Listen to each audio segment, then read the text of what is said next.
할렐루야. 아멘. 같이 한번 해볼까요? 나는 예수님을 믿는가? 예, 이런 제목을 가지고 오늘은 누가복음 11번째 시간을 갖도록 하겠습니다. 신앙생활을 오랫동안 하셨던 분들, 집사 직분 받으신 분들, 권사 직분 받으신 분들, 전도사, 심지어 목사인 우리들에게 굉장히 무례한 질문의 제목입니다. 나는 예수님을 믿는가? 믿으니까 여기 나왔겠지. 그러지 않겠습니까? 그럼에도 불구하고 제가 무례한 질문 하나 해보겠습니다. 여러분, 예수님을 진짜 믿으십니까? 아멘. 여러분, 하나님을 진짜로 믿으십니까? 아멘. 예, 제가 저 스스로에게 이 질문을 한다면 저는 쉽게 아멘 못합니다. 솔직히 저는 아멘할 자격이 좀 없는 것 같아요. 어떨 때는 충만하고 어떨 때는 정말 확신에 차서 나는 예수님을 믿습니다 하지만 우리 찬양했듯이 어려운 일 당할 때에 내 믿음이 쪼그라들어서 그때 믿음의 행위, 믿음의 간구를 하기보다는 그냥 전전긍긍하는 내 모습이 목사임에도 불구하고 있더라 이거예요. 세상 속에서 신앙인 아닌 모습이, 믿음 없는 모습이 이 목사에게 동일하게 있더라 이거예요. 다시 한번 물어볼까요? 여러분, 하나님을 믿으십니까? 아멘. 여러분, 내가 믿습니다의 신앙이 그저 입에 그냥 익숙한 말, 주여 주여가 그저 내 습관 내에 입각한 그러한 고백이 아니라 진정 이 시간에 내 믿음을 점검해보고 내가 집사임에도 불구하고 내가 권사임에도 불구하고 심지어 내가 전도사 목사임에도 불구하고 주님을 끝까지 온전히 신뢰하지 못했던 나의 모습이 있다면 이 시간에 그 믿음 다 내려놓고 온전한 신앙으로 온전한 믿음으로 주님께 나아가는 저와 여러분들 되어주시기를 주의 이름으로 간절히 축원합니다. 오늘 누가복음 7장의 말씀이 그 믿음을 한번 점검하게 하는 그런 말씀입니다. 7장 1절부터 10절까지 보게 될 터인데 이 말씀 앞에 우리의 믿음의 상태를 다시 한번 반추해 보면서 내 믿음은 진정한 예수님으로부터 그 인정받을 만한 믿음이었는가를 다시 한번 상기해 보는 그런 시간이 되었으면 좋겠습니다. 7장 1절 보시죠. 예수께서 모든 말씀을 백성에게 들려주시기를 마치신 후에 가버나움으로 들어가셨다. 예수님께서 지금 소위 마태복음에서 얘기하는 산상설교와도 같이 평지에서 여러 가지 설교들을 했죠. 우리 지난주 그리고 지지난주에 절기와 또 우리 어린이 예배가 있었기 때문에 누가복음을 지금 좀 한지 오래가 됐습니다만은 어떻게 됐습니까? 예수님께서 그 평지에서 사람들에게 이 모양 저 모양으로 천국에 대한 교훈을 가르치고 설교하시는 그러한 말씀이 6장에 계속 나와 있습니다. 그래서 7장에는 이 모든 말씀을 마치신 후에 어디로 가셨다? 가버나움으로 들어가셨다. 가버나움이 어디예요? 갈릴리 주변 지역. 여러분들 뭐 이렇게 제가 지도도 띄워드리고 했는데 지금 예수님께서 활동하시는 곳이 이 갈릴리 주변 지역에서 이 편에서 저 편으로 건너가시고 활동하시다가 나중에 예루살렘으로 가는 그러한 동선이라는 것을 참고로 기억하시기 바랍니다. 2절 가버나움에 어떤 백부장이 있었는데, 백부장은 누구예요? 백부장은 뭐 김부장, 박부장이 아니라 백부장은 소위 백인대, 그 로마의 군대의 단위 중에 중대의 단위가 100명의 단위로 놓여진 이 백인대가 있습니다. 백인대. 그래서 켄추리온 이렇게 얘기를 하는데, 그래서 여러분 센추리 아시죠? 센추리가 세기 100년이잖아요. 100단위잖아요. 100단위. 그거의 어원이 되는 게 바로 켄투리아입니다. 이 백인대, 그러니까 쉽게 말하면 오늘날로 따지면 중대 정도 되는 거예요. 이 중대의 장을 맡은 백인대 대장. 그래서 공동번역에는 백인대장이라고 이게 소개를 하고 지금 우리의 성경에는 백부장이라고 이야기를 합니다. 제가 예전에 우리 교회 성도들한테 성경 퀴즈 넌센스로 내면서 누구일까요? 해서 막 백부장, 김부장, 박부장 뭐 이렇게 했는데 그런 부장이 아니라 백인대를 다스리는, 그러니까 그 아래에 100명의 수하가 있는 그러한 고위 중견 간부 정도 되는 그러한 사람이었다. 이 백부장의 사랑하는 종이 병들어 죽게 되었다.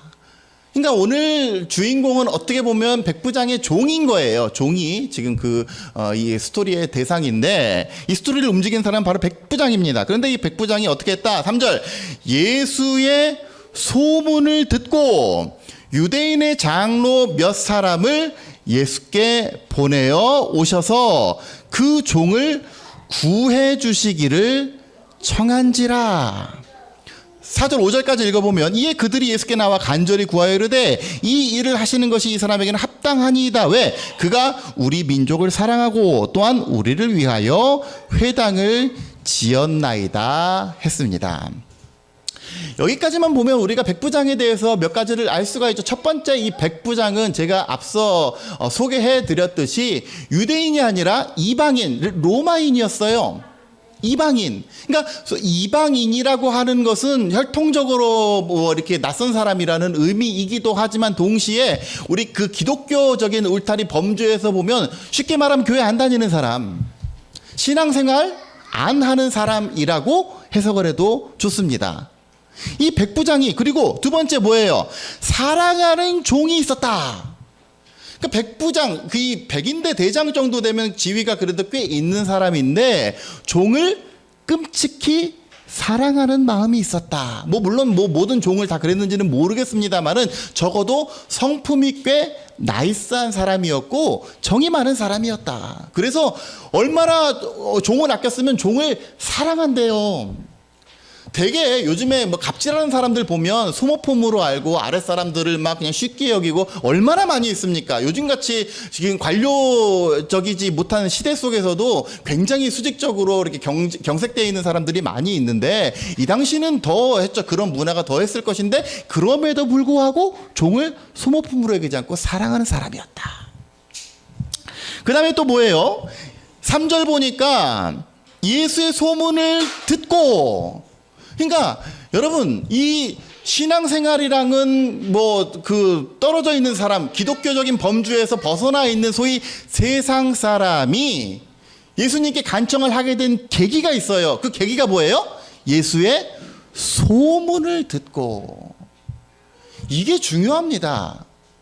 여러분 오늘날 누군가 맛집을 개업하고 자기 사업장을 늘리기 위해서 인스타그램, 페이스북, 뭔 그램 여러 가지 모양으로 소문을 내고 자꾸 알리려고. 우리 지금 유튜브 하는 이유도 뭐예요? 결국은 알리려고 하는 거 아니에요? 자기 PR의 시대. 그러니까 예수님의 소문을 들었다라고 하는 것은 누군가로부터 예수님이 전해졌고 예수님에 대한 소문이, 예수님에 대한 간증의 증언들이 결국은 여기에 있는 이 가버나움에 있는 백부장의 귀에까지 들린 거예요. 소문이 굉장히 중요합니다. 바라기는 저와 여러분들의 삶 가운데 내가 예수 믿었더니 내 삶이 이렇게 형통해졌노라고, 내가 예수 믿었더니 내 마음 가운데 이러한 평안이 찾아왔노라고 자꾸 소문내고 자랑하고 간증하는 저와 여러분들이 되어서 누군가가 이런 동일한 처지에 놓였을 때에 그때 그 사람 보니까 그래 교회 갔더니 위로 받았지, 그때 그 사람 봤더니 기도하는 거 보니까 기도했더니 도움을 받았고 기도했더니 나음을 입었지, 그 소문으로 말미암아 주님을 찾는 귀한 역사가 있으시기를 주의 이름으로 간절히 축원합니다. 소문이 그렇게 중요해요. 전하는 거예요. 흘려보내는 거예요. 그 다음에 보니까 유대인의 장로 몇 사람을 예수께 보냈다. 그러니까 사실 유대인의 장로들, 유대인의 그 유력자들이랑 이 당시 주둔해 있던 군대의 장관이랑은 사실 좋은 관계를 맺을 수가 없어요. 어떻게 보면 굉장히 껄끄러운 관계야. 그럼에도 불구하고 유대인의 장로들이랑 굉장히 좋은 관계를 맺고 있었어요. 그렇기 때문에 예수님께 나아오는 것이 가능했습니다. 그 유대인의 장로들이랑 그 좋은 관계를 맺은 이유는 뭐냐면 5절, 그가 우리 민족을 굉장히 사랑하는 사람이었고 심지어 우리를 위하여 회당까지, 회당은 그 당시에 말하면 기도처, 설교 장소 이런 곳이 회당이 되겠죠. 이 회당까지 지어준 아주 고마운 인물이 이 백부장이었어요. 여러분 여기까지만 보면 백부장은 다 좋은데 한 가지 단점이 있습니다. 그건 뭐예요? 신앙에 행위가 없는 사람. 신앙생활을 하지 않는 사람, 왜 이방인이고 그 이전까지 뭐 사실 이전까지는 예수님을 잘 몰랐죠. 그런데 백부장의 종의 어떤 그 질병으로 인해서 예수님을 찾게 되는 계기가 됐고 지금 예수님을 찾은 것이지. 그리고 예수님의 소문을 듣고 이것을 철석같이 믿고 지금 예수님께 의지하기로 작정을 한 사람이지. 사실 이 이전까지는 뭐예요? 지금 신앙에 다른 건 다 좋은데 신앙의 행위가 없어.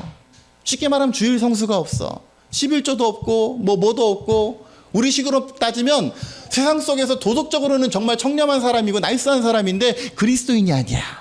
이러한 단점이 있습니다.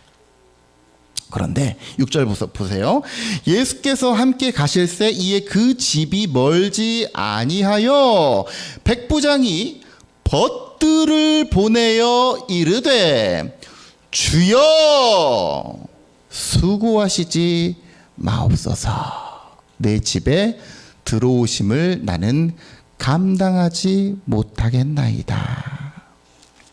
그러므로 내가 동시에 주께 나아가기도 감당하지 못할 줄을 나는 깨달았습니다. 왜? 당신은 굉장히 대단한 사람입니다. 베드로가 어떻게 해요? 예수님의 존재를 깨닫게 됐을 때 뭐라고 합니까? 주여 나를 떠나소서, 나는 죄인이로소이다. 동일한 맥락이에요. 아우, 나 주님께 감히 나아갈 수 없습니다. 말씀만 하사 내 하인을 낫게 해 주십시오. 왜 그러냐면, 왜 이렇게 얘기를 했느냐? 나도 남의 수하에 있는 사람이고 나도 내 아래 병사들을 거느리고 있는데 이 사람한테 가라 명령하면 가고, 저 사람한테 와라 명령하면 오고, 내 정도로 이것을 해라 하는 이런 명령 체계에 있는 사람입니다. 그러니까 명령만 하십시오. 굉장히 단순하지만 굉장히 뚝심 있는 그런 믿음을 보여준 거예요. 여러분, 여기에서 우리가 중요한 단어가 있는데 6절 보세요. 주여입니다. 주여. 호 퀴리오스, 주님. 백부장이 생판 처음 보는 예수님한테 주여래요. 어떤 의미로 주여라고 그랬겠습니까? 에? 우리가 소위 말하는 주여 하는 그 주여겠습니까? 아니라는 거예요. 주여 했을 때에 그 주여라는 호칭에 대한 그 구체적인 그 언어, 존경심을 지금 주여 이후에 다 얘기하는 거예요. 수고하지 마십시오. 감당 못하겠습니다. 다만 명령만 하십시오. 주님을 그런 존재로 여기고 실제로 그 모든 언어와 모든 존경과 모든 이것을 다 올리는 거예요. 주여예요. 주여. 정말로 주여. 여러분, 우리가 예수님을 주여라고, 주님이라고 고백했을 때에는 이러한 존경심이, 이러한 영광을 돌리는 마음이, 이러한 그 거룩함으로 하나님께 영광을 돌리는 그러한 마음이 있을 때에 우리는 그 주여가 진짜로 주님의 고백이 되는 겁니다. 제가 지난주에 우리 예배 때 그랬잖아요. 갑자기 그 생각이 나가지고, 우리가 예배하러 모일 때의 복장이라든지 마음가짐이라든지 이런 게 굉장히 중요하다고 했는데, 내가 내 입으로 내가 주님을 예배합니다, 주님을 찬양합니다 해놓고서 우리의 세상 속에서 우리가 잘 보여야 되는 사람, 우리의 높은 사람, 혹은 내가 중요한 일을 앞두고 내 옷가짐, 마음가짐, 이런 것들을 가지고 우리 재단에 나오느냐 이 말이에요. 예? 우리가 적어도 주일날 교회에 모여서 내가 주님을 찬양합니다, 주님을 높입니다, 모든 영광을 주님 받으시옵소서 했을 때에 내 모든 몸가짐과 마음가짐, 이것들이 과연 세상 속에서 내가 정말 잘 보여야 되는 상황과 현장 속에서 내가 정말 최선을 다해서 나 자신을 꾸미고, 내가 정말 그 모든 그 시간을 앞두고 정말 이 전전긍긍하고 그것을 정말 기대하는 마음, 이 마음을 가지고 주님을 예배하는가? 아니면 그저 이번 주도 그냥 주일날 예배 끝나고 어디 좀 가야 되고 편안한 복장이 좋고 일주일 동안 열심히 그냥 소위 교복 입고 다녔으니까 주일은 좀 루즈해지고, 이런 마음으로 우리가 주일날 오는 건 아닙니까? 주님이라고 고백했을 때에 그 고백이 진정성 있는 고백이 되기 위해서는 내가 모든 영광과 존귀와 모든 것을 주님 받으시옵소서라고 하는 그 나의 온전한 자세를 통해서 내가 온전히 주님을 주로 높여줄 줄 아는 저와 여러분들 되어주시기를 주의 이름으로 간절히 축원합니다. 그렇게 예배 자세가 중요해요. 저는 저희 굉장히 가난하게 살았는데, 옷이 있었겠습니까? 저희 아버지가 예전에 저기 그 성남의 성호시장이라는 데 가가지고 거기서 우여곡절 끝에 그 당시에 돈으로 한 2만 원인가 되는 그 정장을 구입을 하셨어요. 먹을 것도 없는데 아버지 양복을 왜 사세요? 그랬더니 교회 갈 때 입는 옷이라고. 그걸로 1년 내내 입고 다니시는데 그냥 안 다녀요. 토요일 밤만 되면 다림질하고, 예? 와이셔츠도 깨끗이 다림질 해놓고, 딱 보면 깨끗해. 근데도 다리고 막 쫙 해놓고 52주 맨날 그거 똑같은 옷 입으시는데, 예? 그래도 다리고 정리하고, 저도 저 그 당시에 뭐 몇 학년짜리였으니까 구두 닦아라 그래 구두 닦고. 그게 예배 마음가짐인 거예요. 마음가짐. 바라기는 저와 여러분들이 내가 정말 하나님을 믿습니다, 내가 예수님을 믿습니다 라고 했을 때에 그 믿음의 주님을 예배하는 그 예배자의 자세가 정말 세상 속에서 내가 누군가에게 잘 보여야 되고 누군가 뭔가 큰 일을 해야 되고 하는 그 마음가짐에 앞서서 더 큰 존귀와 영광을 주님께 올려 보낼 수 있는 저와 여러분들 되어주시기를 주의 이름으로 간절히 축원합니다. 백부장은 이런 거예요. 사실 한번 생각을 해보세요. 백부장은 쉽게 말해서 신앙인이었습니까? 아니었어요. 백부장은 그리스도인이 아니었어요. 그런데 뭐가 있었어요? 예수의 소문을 듣고 예수님을 정말로 믿는 믿음이 있었어요. 그 믿음을 누구에게 인정받았느냐? 예수님께 인정받았어요. 보세요. 9절. 예수께서 들으시고 어메이징, 놀랍게 여기셔 돌이키사 따르는 무리에게 이렇게 말합니다. 내가 너희에게 이르노니 이스라엘 중에서도 이만한 믿음은 만나보지 못하였느니라. 이 믿음의 역사가 집으로 돌아가 봤더니 종이 나아 있게 된 그러한 역사를 일으킨 것을 보게 됩니다. 뭡니까? 백부장은 이방인이었고 소위 말하는 그리스도인 아니었고 교회 안 다니는 사람이었는데 믿음이 있었어요. 이 믿음이 진짜 믿음이에요. 진짜 믿음. 심지어 예수님께서 인정하신 믿음. 이스라엘 백성 가운데 이만한 믿음을 가진 사람이 없었다. 여러분, 믿음을 뭐라고 정의합니까? 믿음은 믿는 거예요. 믿음은 믿는 거예요. 어떤 고개사가 절벽에서 이 계곡에서 줄을 이렇게 딱 연결해 놓고 거기서 이렇게 그 덩실덩실 이렇게 그 춤추면서 줄타기를 하고 이쪽에서 저쪽으로 건너갔단 말이에요. 사람들이 박수를 막 칩니다. 여러분, 제가 다시 건너올 줄로 믿습니까? 그랬더니 와 그런 거예요. 그러면 제가 실수 안 할 것도 믿습니까? 그랬더니 오예 막 그러는 거예요. 그러면 제 어깨에 누구 한 명 타보세요. 그랬더니 조용해지더래. 아무도 못 탄대. 어떤 여자애가 제가 탈게요.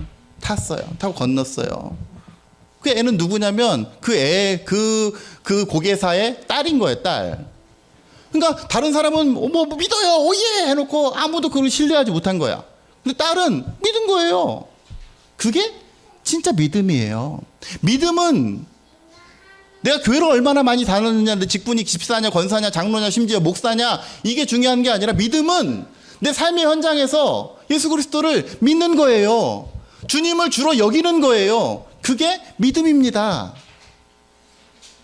근데 이스라엘 백성들은 그 믿음을 보여주지 못했어요. 제가 지난번에 늘 얘기했지만 사무엘상 17장에는 뭐 어떤 얘기가 있습니까? 이스라엘 백성이 골리앗과 싸우는 내용이 있어요. 한번 구체적으로 한번 보시죠. 사무엘상 17장 한번 보세요. 사무엘상 17장 구약 436페이지.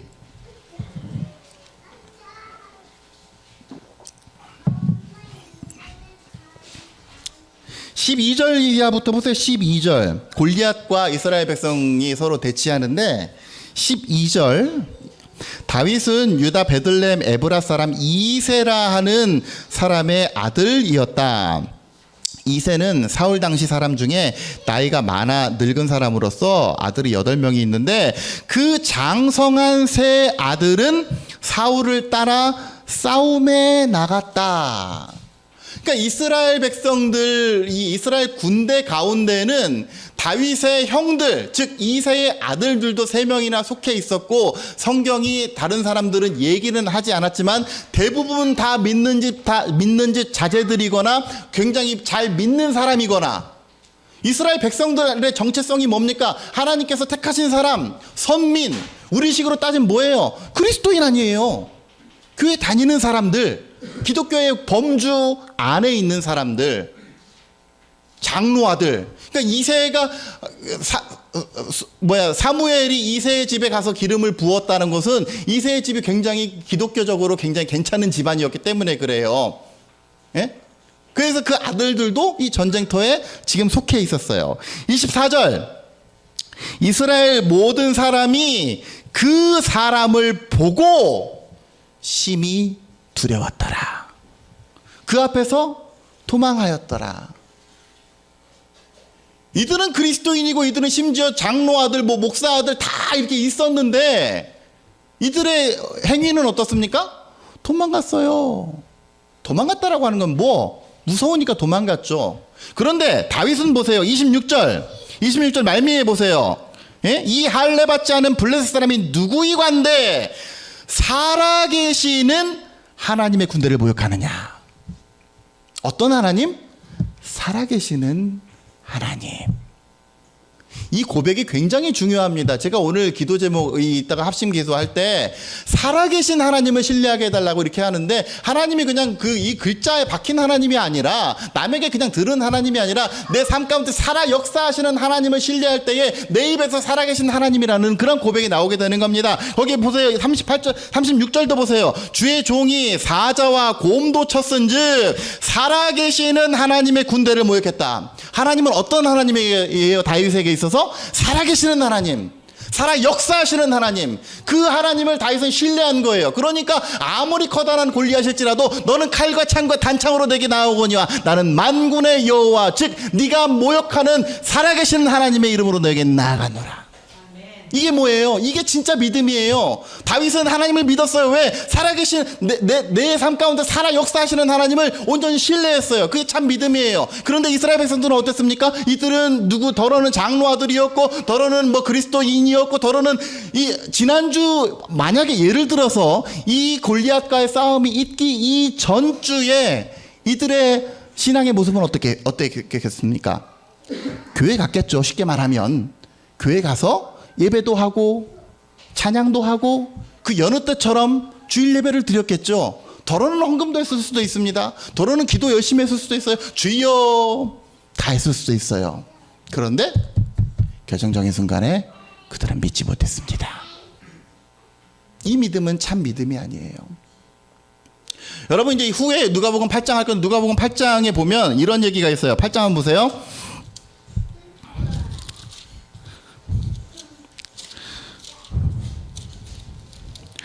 누가복음 8장 25절 이하를 보세요. 25절 보니까 22절부터 25절까지는 풍랑을 만나서 제자들이 벌벌벌 떠는 이야기인데 제자들이 예수님이랑 같이 있음에도 불구하고 우리가 죽겠나이다 25절 제자들이 이르시되 너희 믿음이 어디 있느냐. 누가복음에서는 제자들 체면 살려주려고 너희 믿음이 어디 있느냐 그러죠. 마가복음에서는 믿음이 없는 것들아 그래요. 제자들은 예수님을 따라다니고 더러는 주님이라고도 얘기도 하고 직접 발탁된 이들이었음에도 불구하고 예수를 믿지 못했어요. 백부장과 제자들 그리고 백부장과 이스라엘 백성들의 신앙의 포지션을 볼까요? 백부장은 비록 이스라엘 그 신앙의 범주 밖에 있었어요. 소위 세상 사람이에요. 신앙인이 아니었어요. 그럼에도 불구하고 믿었어요. 그런데 이스라엘 백성들은 제자들은 신앙인이었어요. 더러는 누구 아들이었고 더러는 모태 신앙도 있었을 것이고 더러는 뼈대 있는 그리스도 기독교 가문의 자제이었을 것이고 그럼에도 불구하고 뭐 했어요? 믿지 않았어요. 어떤 믿음이 참 믿음입니까? 이 백부장에게 한 가지 이제 숙제가 있었는데 그건 뭐예요? 그리스도인이 아니었다라는 거죠. 다음 날이 되었다고 가정을 해볼까요? 예수님을 만난 이후로 예수님으로부터 이 종이 나음을 입은 이후로 이 백부장은 어떻게 됐을까요? 내가 소문으로만 듣던 그 예수님이 진짜였구나 하면서 그 다음 주에는 교회 나갔을 거 아니에요. 그 다음 주부터는 신앙의 행위를 했을 거 아니에요. 믿음이 있으면 신앙의 행위로 이어집니다. 그런데 신앙의 행위가 있다고 해서 전부 다 믿는 건 아니에요. 우리 수학에 있어서 명제에 대해서 얘기를 하죠. 가정이면 결론이다 뭐 이런 얘기 하지 않습니까? 필요 조건과 충분 조건에 있어서 여러분 그런 거 있죠. 영하로 떨어지면 얼음이 언다.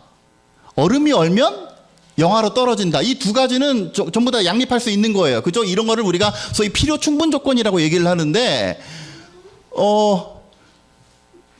배고프면 밥을 먹고 싶다. 밥을 먹고 싶으면 배가 고프다. 꼭 그런 건 아니에요. 배고프면 밥을 먹고 싶을 때도 있지만 또 저는 항상 배가 안 고파도 밥을 먹고 싶어서 이게 항상 꼭 역순으로 성립하는 건 아니에요. 신앙도 마찬가지라고 생각을 합니다. 믿음이 있으면 믿음의 행위로 이어질 수 있지만, 그래서 그 믿음의 행위는 참된 것이 될 수 있지만, 믿음의 행위가 있다고 해서, 내가 지금 찬양을 한다고 해서, 내가 지금 여느 때와 같이 교회에 앉아 있다고 해서 내가 다 믿음이 있는 건 아니더라 이거예요. 다시 한번 질문해 볼까요? 나는 그럼에도 불구하고 예수님을 믿습니까? 나는 그럼에도 불구하고 내 하나님을 살아계신 하나님으로 믿습니까? 그러면 우리의 상황 가운데, 모든 상황 속에서 어려운 일 당할 때에 내 믿음이 쪼그라지는 그 순간 속에서도 온전히 주님 붙잡고 나아가시기 바랍니다.